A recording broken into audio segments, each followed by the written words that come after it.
Putnur ITDA కార్యాలయం ఎదుట agency DSC సాధన committee ఆధ్వర్యంలో నిరుద్యోగుల పెద్ద సంఖ్యలో ధర్నా నిర్వహించారు. సంఘం నాయకుడు జాదవ్ సోమేష్ 2012లో మంజూరు చేసిన 566 ఉపాధ్యాయ పోస్టులు భర్తీ కాని నిర్లక్ష్యాన్ని పేర్కొన్నారు. ఏజెన్సీ ప్రాంతాలకు ప్రత్యేకంగా జీవో నెంబర్ 3ను పునరుద్ధరించి గిరిజన యువతకు 100% రిజర్వేషన్లతో ఉద్యోగాలు ఇవ్వాలని డిమాండ్ చేశారు. కేంద్ర రాజ్యాంగ 5వ షెడ్యూల్ ప్రకారం ఏజెన్సీ హక్కులను గౌరవించాలని అన్నారు. ఈ నిరసనలో పలు ఏజెన్సీ నాయకులు పాల్గొన్నారు. ఈరోజు ఏజెన్సీ ప్రాంతంలో నిరుద్యోగులు ట్రైబల్ నిరుద్యోగులు ఇక్కడ రావడం చాలా సంతోషకరమైన విషయం. వాస్తవంగా చెప్పాలంటే 5వ షెడ్యూల్ ప్రకారం ఏజెన్సీ ప్రాంతంలో సర్వ హక్కులు ట్రైబల్కే చెందుతుంది. ఇది రాజ్యాంగం ఇచ్చిన హక్కు. ఏజెన్సీ ప్రాంతంలో ట్రైబల్కు ఇచ్చిన ఈ రాజ్యాంగం ఒక హక్కు. కాబట్టి ఏజెన్సీ ప్రాంతంలో 2000 సంవత్సరంలో మాకు జియో నెంబర్ 3ని అప్పుడు ప్రభుత్వం తీసుకువచ్చారు. జియో నెంబర్ 3 వల్ల 100% రిజర్వేషన్ ఏజెన్సీ ప్రాంతంలో ట్రైబల్ నిరుద్యోగులకు 100% ఉద్యోగాలు ఇచ్చేవారు. కానీ ఆ జియో 2020లో కొట్టివేయడం వల్ల సుప్రీంకోర్టు వల్ల చాలా నష్టపోతున్నాము.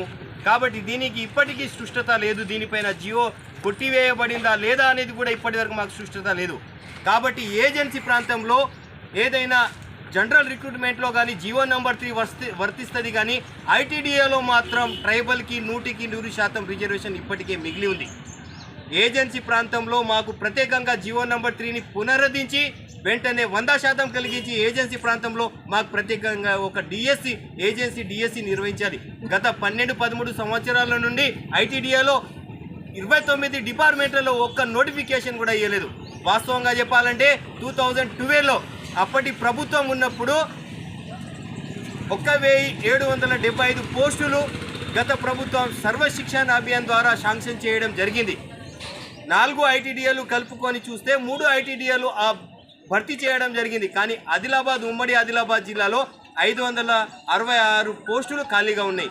ఆ పోస్టులు ఎందుకు భర్తీ చేయలేదంటే అప్పుడు తెలంగాణ రాష్ట్రంలో ఉద్యమం నడవడం వల్ల ఆ పోస్టు అక్కడనే ఆగిపోయినాయి. కాబట్టి ఆ పోస్టులు మాకు వెంటనే భర్తీ చేయాలని మేము ప్రభుత్వానికి కానీ అధికారులకు కానీ డిమాండ్ చేస్తున్నాం. అదేవిధంగా ప్రభుత్వం అడ్వైజర్ కమిటీ ఏర్పాటు చేయడానికి ఆగస్టులోనే గజెట్ విడుదల చేసింది. కానీ ఇప్పటి వరకు మన ఎమ్మెల్యేలు కానీ మన ఎమ్మెల్సీలు కానీ మన ఎంపీలు కానీ స్పందించకపోవడం చాలా బాధాకరమైన విషయం.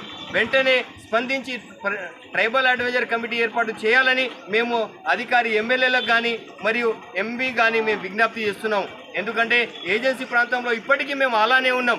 గత ఎన్నో తరతరాలుగా వస్తున్న మా రిజర్వేషన్ ఇప్పుడు కోల్పోవడం వల్ల మేము చాలా రోడ్లపైన రావాల్సిన పరిస్థితి వచ్చింది. ఇప్పటికీ ఐటీడీఏ దగ్గర ఎన్నోసార్లు ధర్నాలు, రాస్తారోకోలు, కమిషనరేట్ దగ్గర కూడా చేయడం జరిగింది. కానీ ఇప్పటికి కూడా మాకు న్యాయం జరుగుతలేదు. వాస్తవంగా చెప్తున్నాను నేను, మాకు ట్రైబల్ నిరుద్యోగులకు న్యాయం జరగకపోతే ఈ ఎలక్షన్లో ఖచ్చితంగా ఎంపీటీసీ జడ్పీటీసీ ఎలక్షన్లో ఖచ్చితంగా మేము కాంగ్రెస్ ప్రభుత్వానికి ఖచ్చితంగా గుణపాఠం చెప్తాం. ఎందుకంటే మేము ఇక్కడ చాలా నష్టపోయాం. ఇప్పటికీ ఒక నోటిఫికేషన్ లేదు. ఎన్నో సంవత్సరాల నుండి వేచి చూస్తున్నాం. ఇప్పుడు ఇస్తారా, రేపు ఇస్తారా, ఎప్పుడు ఇస్తారా, రేపు ఇస్తారా. కానీ ఈ 665 పోస్టులు మాత్రం 2012లోనే శాంక్షన్ అయి ఉన్నాయి. ఆ పోస్టులు ఐటీడీఏ భర్తీ చేయాలని అప్పటి ప్రభుత్వం కూడా మా దగ్గర కాపీలతో సహా మేము ఈరోజు ఐటీడీఏ పిఓ గారికి కూడా సబ్మిషన్ చేస్తున్నాం. ఆల్రెడీ జియో కాపీ కూడా వచ్చి ఉంది, అన్నీ వచ్చి ఉంది. కాబట్టి ఈ 565 పోస్టులను ట్రైబల్కి ఇచ్చి మా నిరుద్యోగులకు న్యాయం చేయాలని మేము ప్రభుత్వానికి కానీ అధికారులకి కమిషనర్ కానీ విజ్ఞప్తి చేస్తున్నాం. అదేవిధంగా